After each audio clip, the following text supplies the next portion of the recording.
బాబు నాయనా, ఇంట్లో ఎవరైనా ఉన్నారా? ఒక 5 రూపాయలు ఇవ్వగలవా నాయనా? ఎవరైనా ఉన్నారా? ఎవరైనా వింటున్నారా బాబు? ఏం కావాలి? పొద్దు పొద్దున్న ఇంతలో ఎందుకు అరుస్తున్నావు? ఒక 5 రూపాయలు భిక్ష ఇవ్వచ్చు కదా బాబు, తినడానికి ఏవైనా కొనుక్కుంటాను. ఎంత? 5 రూపాయల? అరే ఓ ముసలమ్మ, నువ్వు ఈ జన్మలో ఎప్పుడైనా 5 రూపాయలు ఎలా ఉంటాయో చూసావా? ఏ మొహం పెట్టుకొని అడుగుతున్నావు? అరే 5 రూపాయల గురించి మాట్లాడుతున్నావా?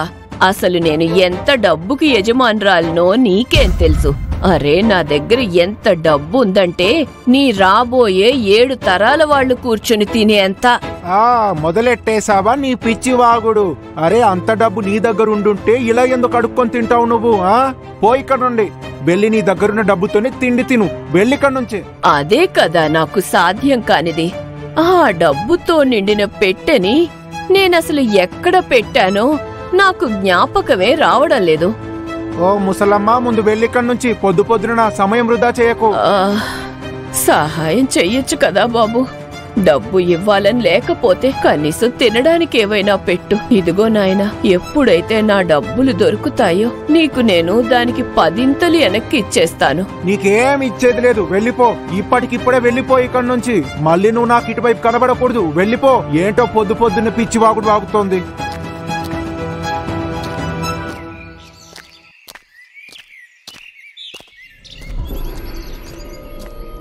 పిచ్చివాగుడు కాదు నాది, నిజమే చెబుతున్నాను.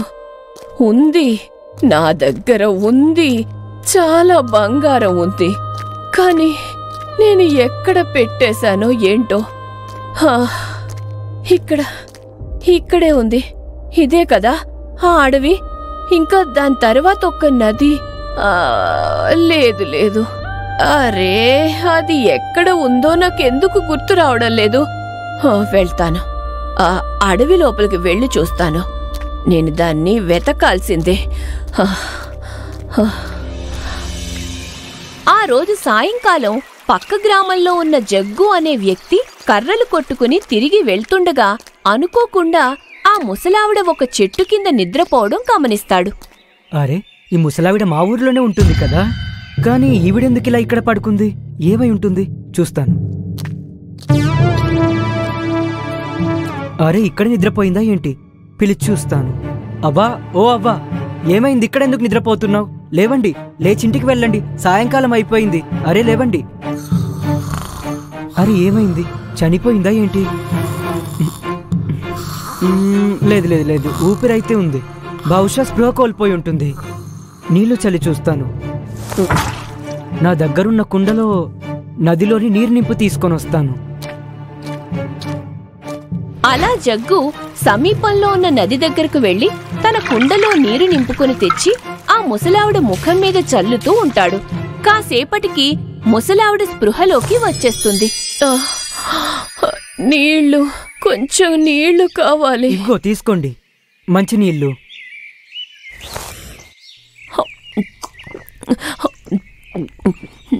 మీరు ఈ వేళలో అడవిలో ఏం చేస్తున్నారవ్వా?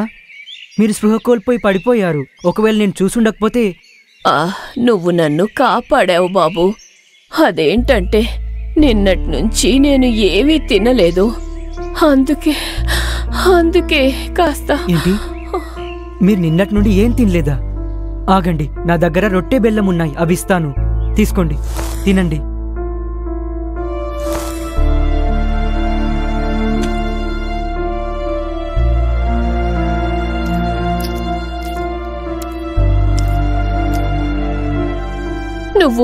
నువ్వు సాక్షాత్తు భగవంతుడి బాబు. నువ్వు నన్ను కాపాడావు. నేను నీకు ఖచ్చితంగా బంగారం ఇస్తాను బాబు. మీరేదేదో అంటున్నారబ్బా, నాకేం అర్థం కావట్లేదు. ముందు ఇది చెప్పండి, అసలు మీరు అడవిలో ఏం చేస్తున్నారు? నా చిన్నతనం నుంచి మీరు అడవిలోకి వస్తూ పోతుండడం చాలాసార్లు చూశాను. అసలేం వెతుకుతున్నారో అర్థం కావడం లేదు. అరే అదే నా బంగారం నిండిన పెట్టెని. దాన్ని నేను ఎప్పటినుండో వెతుకుతున్నాను. ఒక్క నది తర్వాత ఒక అడవి, దాని తర్వాత ఒక గుహ, ఆ తర్వాత దాని తర్వాత లేదు లేదు లేదు, నాకు గుర్తు రావడం లేదు బాబు. ఏంటవ్వా ఏదేదో మాట్లాడుతున్నారు? అందుకే మిమ్మల్ని పిచ్చోళ్ళు అనుకుంటారు అందరూ. లేవండి, ఇప్పటికే చాలా ఆలస్యమైంది, ఇంకా గ్రామానికి వెళ్ళాలి. అరే, నేను పిచ్చిదాన్ని కాదు, నన్ను నమ్ము బాబు. నిజంగానే నా దగ్గర ఒక బంగారు పెట్టె ఉంది, కానీ అది ఎక్కడుందో ఎలా వెళ్లాలో ఏమీ గుర్తు రావడం లేదు. సరే సరే అవ్వా, తర్వాత గుర్తు చేసుకోండి. మీరిక వెళ్తారా లేక నన్నే వెళ్ళమంటారా? అరే నాయనా, ఒక మాట వింటావా? నువ్వు కాస్త నా బంగారు పెట్టెని వెతికి పెడతావా? ఇదేంట్రా బాబు ఇలా ఇరుక్కుపోయాను? నేను అబద్ధం చెప్పడం లేదు బాబు. నమ్మకం కుదరడం లేదా నీకు? అయితే విను. నవాబ్గంజ్ జమీందారు నారాయణ్ చంద్ర పేరు వినే ఉంటావు కదా? విన్నాను. చాలా ఏళ్ల క్రితం మాట కదా. వాళ్ళ ఇంట్లో పెద్ద దోపిడీ జరిగింది. ఇంకా ఆ దొంగల ముఠ బంగారం ఉన్న పెట్టెతో పాటు వారి చిన్న భార్యను కూడా ఎత్తుకుపోయారు.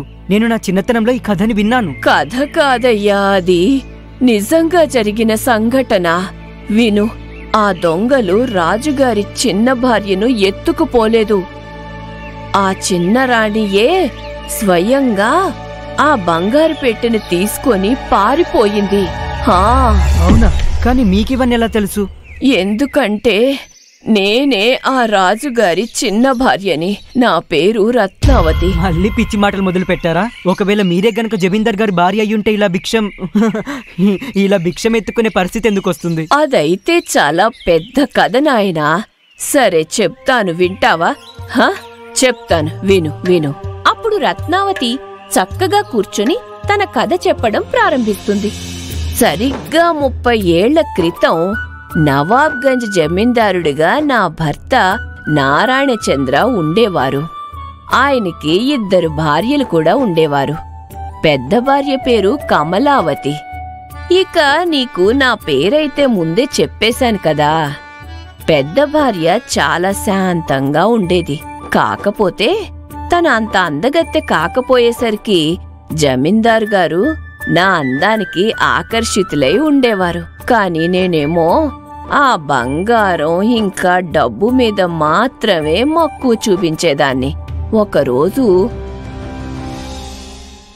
ఏవండి, మీరు నాకు బంగారు గాజు బంగారు గొలుసు చేయిస్తా అన్నారు కదా, మరి ఎందుకని ఇప్పటి వరకు చేయించలేదు? చేయిస్తాను చిన్నరాణి, చేయిస్తాను.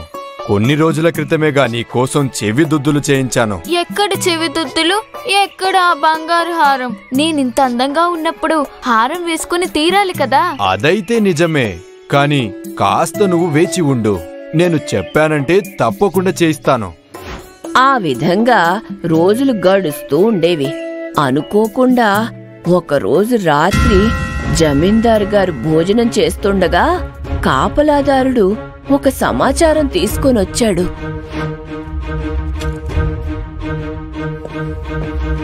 జమీందార్ గారు, ఒక సమాచారం తీసుకొనొచ్చాను. ఏం జరిగింది ప్రహరీ?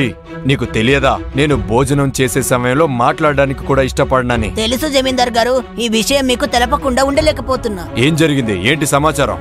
జమీందార్ గారు, గూఢచారి నుంచి సమాచారం అందింది. ఈ రోజు రాత్రి మీ ఇంటి మీద దోపిడీదారులు దాడి చేయబోతున్నారని. ఇంకా సేపట్లో వాళ్ళు ఇక్కడికి చేరుకుంటారు. ఏమంటున్నావు? ఇదైతే చాలా పెద్ద సమస్య. విను, నువ్వు ఇప్పుడే వెళ్లి సైనికులు సిద్ధం ఉండమని చెప్పు. నేను ఇక్కడి నుంచి బయలుదేరతాను.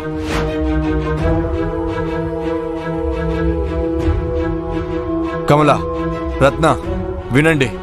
మన దగ్గర ఎక్కువ సమయం లేదు. కాసేపట్లో దొంగలు దాడి చేస్తారు. ఈ పెట్టెలో నేను మీ ఇద్దరికి నగలు మరియు నాణ్యాలు పెట్టించాను. ఏవి? చూపించండి, చూపించండి, నాకు చూపించండి.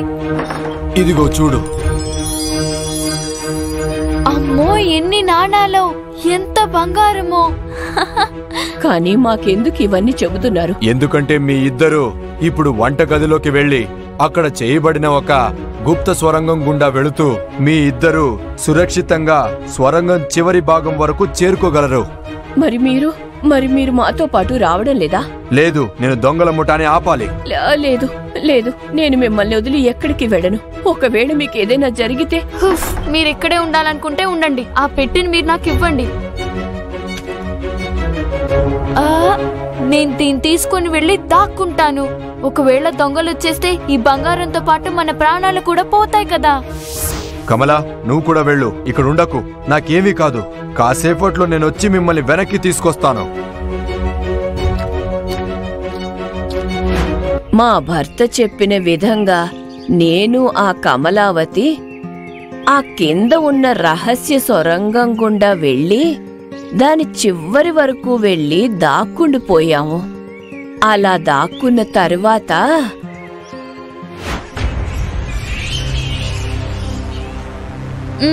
ఈ నిచ్చెన దేనికోసం? ఈ సొరంగం చివరిలో ఏదైతే మూత ఉందో ఈ నిచ్చెన అక్కడి వరకు ఉంటుంది. చివరిలో ఆ పైన ఉన్న మూత తీయగానే మనకి దారి కనపడుతుంది. ఓ అలాగా. అక్కడ చాలా సమయం గడిచిపోయింది, కానీ జమీందారు గారి నుంచి ఎలాంటి సమాచారం అందలేదు. అప్పుడు నేను కమలావతితో ఇలా అన్నాను. ఓ అక్క, చాలా సమయం గడిచిపోయింది. నేనిలా ఈ వీడిలో ఇంకా కూర్చోలేను. అయినా జమీందార్ గారు ఎందుకు ఇంకా రాలేదు? అవును నిజమే, ఆయనకి ఏవైనా జరుగుంటుందా? మీరు కాస్త ముందుకు వెళ్ళి చూడండి. నిన్ను ఒంటరిగా వదిలేసి వెళ్ళడం సరికాదు. ఎందుకు? నేనేమన్నా చిన్నపిల్లనా? వెళ్ళండి వెళ్ళండి, మీరు త్వరగా వెళ్ళి చూసిరండి. నేను తనని బలవంతంగా బయటికి పంపించేశాను. తరువాత బంగారం గురించి ఆలోచించటం మొదలు పెట్టాను. ఎంత బంగారమో! ఇదంతా కూడా నాది. నేను దీన్ని ఎవరితో పంచుకోను. అవును, నేను సరిగ్గా ఆలోచిస్తున్నాను. దీన్ని తీసుకొని నేను పారిపోతాను. పారిపోతాను.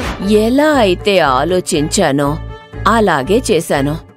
నేను ఆ బంగారం పెట్టెని నాతో తీసుకొని ఆ నిచ్చెన సహాయంతో బయటికి పారిపోయాను. కాని జమీందారు గారు దొంగలని హతమార్చి ఎప్పుడైతే సొరంగం లోపలికి కమలతో పాటు చేరుకున్నారో అప్పుడు ఇదేంటి, రత్న ఎక్కడికి వెళ్ళింది? ఇంకా బంగారు పెట్టె కూడా కనబడటం లేదు. అటు చూడండి, నిచ్చెన పై మూత తెరిచుంది.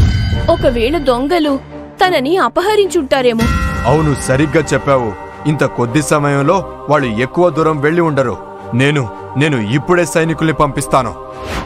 అక్కడేమో నేను ఆ సొరంగం నుండి బయటకు వచ్చి ఇంకో వైపుగా వెళ్తూ నేను ఒక నది ఒడ్డుకి చేరుకున్నాను. ఎలాగైనా సరే ఈ నది సహాయంతో ఈ ఊరిని విడిచి వెళ్ళాలి. జమీందార్ గారి సైనికులు ఈ ప్రదేశానికి ఎప్పుడైనా చేరుకోవచ్చు. కానీ ఇంత రాత్రి వేళ నాకు పడవెక్కడ దొరుకుతుంది? అదిగో, అక్కడైతే నాకు ఒక పడవ కనిపిస్తుంది. బాబూ, ఓ బాబూ, వింటున్నావా? కొద్దిగా ఇటువైపు ఒడ్డుకు రండి. ఏమైందమ్మా? ఇంత రాత్రి వేళ మీరు ఈ నది ఒడ్డున ఒంటరిగా ఏం చేస్తున్నారు? చూడ్డానికి మీరు ఒక పెద్దింటి కోడలిలా అనిపిస్తున్నారు. ఈ అర్ధరాత్రి వేళ నా తాగుబోతు భర్త నన్ను కొట్టి ఇంటి నుంచి బయటకు పంపేశాడు. అందుకే ఈ పెట్టెలో నా వస్తువులు తీసుకుని మా అమ్మగారింటికి వెళ్ళిపోతున్నాను. మరి మీ అమ్మగారి ఇల్లు ఎక్కడుంది? దగ్గరలోనే ఉంది. నవాబ్ గంజ్ తర్వాత 3 ఊళ్ళు దాటగానే కీతుపూర్ అడవి ఎదురుగానే మా అమ్మగారి ఇల్లు. మీరు కొద్దిగా నన్ను అక్కడ చేరుస్తారా? సరే, తప్పకుండా. వచ్చి కూర్చోండి. దాని తరువాత నేను పడవ ఎక్కగానే ఆ వ్యక్తి పడవను అటువైపుగా తీసుకెళ్లడం ప్రారంభించాడు. కాసేపటి తరువాత పడవ కేతుపూర్ అడవి వైపుకు వెళ్తోంది. ఇక్కడే నన్ను వదిలిపెట్టండి. ఇదైతే పూర్తిగా అడవి ప్రాంతమమ్మా.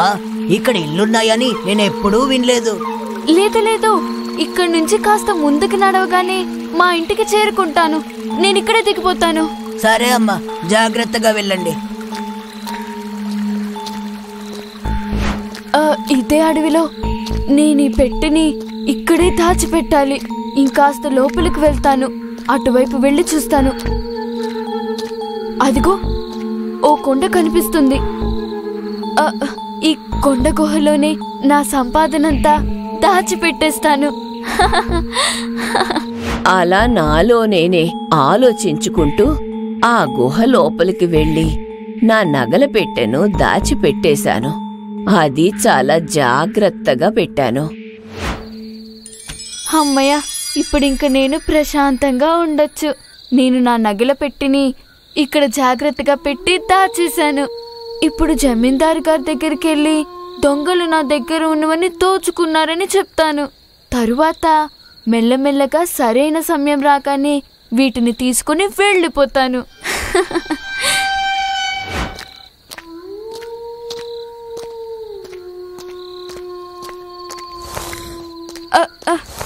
అదేంటి అక్కడ పొదల్లో ఏదో కదులుతోంది? ఏదైనా జంతువు అయితే కాదు కదా? ఓరి దేవుడా, కాపాడండి కాపాడండి, చంపిస్తుంది. ఎవరైనా ఉన్నారా? కాపాడండి, నన్ను కాపాడండి, ఇది నన్ను తినేస్తుంది. కాపాడండి, ఎవరైనా ఉన్నారా? విడిచిపెట్టు, కాపాడండి, విడిచిపెట్టు, కాపాడండి, కాపాడండి. ఆ తర్వాత ఏం జరిగిందవ్వా? మరుసటి రోజు ఉదయం కర్రలు కొట్టుకునే వాళ్ళు వచ్చారు. నేను అక్కడే చెట్టు కింద పడిపోయాను. చాలా రక్తం కారిపోవడంతో నేను అక్కడే చెట్టు కింద పడిపోయున్నాను. ఇంకా నా తలకి కూడా చాలా పెద్ద దెబ్బ తగిలింది. అరే, ఇంత దట్టమైన అడవిలోకి ఇంత అందమైన అమ్మాయి ఎలా వచ్చి ఉంటుందంటావు? అదే నేను కూడా ఆలోచిస్తున్నాను.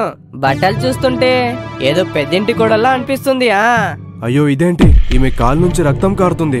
అరే అవునవును, ఏదో ఒక పులి ఈమెపై దాడి చేసిందని నాకు అనిపిస్తుంది. ఏమంటావ్? పద ఈమెని త్వరగా గ్రామంలో ఉన్న వైద్యుడి దగ్గరికి తీసుకుని వెళ్దాం. ఇప్పుడు అతను మాత్రమే ఈమెకి నయం చేయగలడు. ఆ తర్వాత ఏం జరిగిందవ్వా? దాని తర్వాత ఏముంది, వైద్యుడు నాకు చికిత్స అయితే చేశాడు గాని నేను పూర్తిగా వికలాంగురాల్లా అయిపోయాను. ఇంకా తర్వాత మీ గ్రామానికొచ్చి ఇక్కడే ఉండిపోయాను. మీరు జమీందార్ గారి దగ్గరికి తిరిగేందుకు వెళ్ళలేదు? విను, జమీందార్ గారు నా అందాన్ని చూసే నన్ను ఇష్టపడ్డారు. మరలాంటప్పుడు ఈ కుంటుతున్న భార్యని స్వీకరిస్తారా ఏంటి? అయినా అలాగే అంటే అలాగే నేను ఆ బంగారు పెట్టెని అస్సలు కనిపెట్టలేకపోయాను.